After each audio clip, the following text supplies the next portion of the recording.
The story of my Women's March in Washington is shot through with past, present, and fearful future. The joys of old friendship renewed and new friends and massive crowd-level love woven with sorrows of the past. Childhood friends sexually abused. One addicted to prescription drugs for years after that.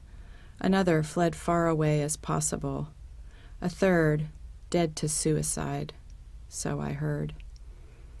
On the ride to D.C., I compared notes with my fellow survivor, a friend I hadn't seen face-to-face in 35 years.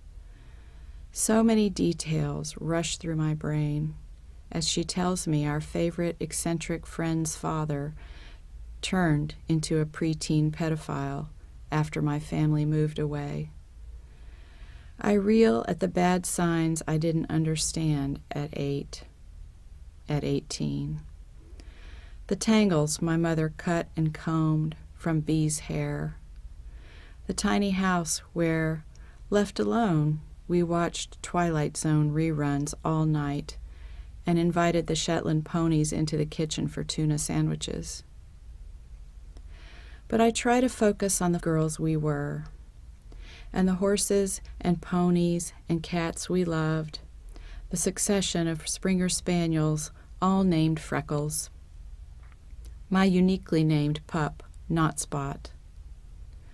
I remember the fantasy novels we wrote about the animals, our silly nicknames for everyone, and our summers climbing trees and searching for frogs and saddling up the ponies again and again and again. All before we were aware that our dream wonderful world had an underbelly.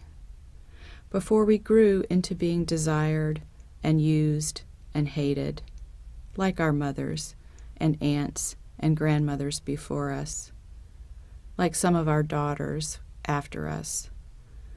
Before we knew that we would have to resist in so many ways, again and again and again. In little pockets of our lives, we have been loved, of course, and in D.C. we're loved by strangers who have been through these same and different ABCs of womanhood. We have always been marching. It is nothing new, and we will never stop.